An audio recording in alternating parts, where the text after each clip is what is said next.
ચિમનભાઈ વિંજોડા, પૂર્વ વિરોધ પક્ષના નેતા, ગાંધીનગર મહાનગરપાલિકા।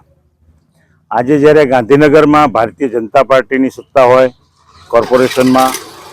રાજ્યમાં ભારતીય જનતા પાર્ટીની સત્તા હોય અને ઉપર પણ જ્યારે ભારતીય જનતા પાર્ટીની સત્તા હોય અને જ્યારે અહીંના સાંસદ અમિતભાઈ હોય,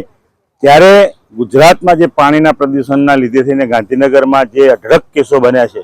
એના માટે કોંગ્રેસે 15 દિવસ પહેલાં રજૂઆત કરી હતી, પણ આ તંત્રે કશું પણ ધ્યાનમાં ના આપ્યું અને એના લીધે આ રોગચાળો આજે એટલો બધો વકરી ગયો છે કે આજે સિવિલમાં બાળકો ઉભરાઈ રહ્યા છે અને દર્દીઓ એટલા બધા વધી ગયા ટાઇફોઇડના કે જેની સીમા નથી। તો આ તંત્ર એટલું બધું બહેરું છે કે જો વિરોધ પક્ષ એને સાચી વાત અથવા તો સાચી રજૂઆત કરે પ્રજાના હિત માટે તો પણ સાંભળતું નથી અને તંત્રને એવું લાગે છે કે ભાઈ અહીંની જનતા તો અમને ખોબલે ને ખોબલે મત આપે છે એટલે આપવાની જ છે એવું સમજીને એટલી બધી બેદરકારી આજે રાખી છે। અને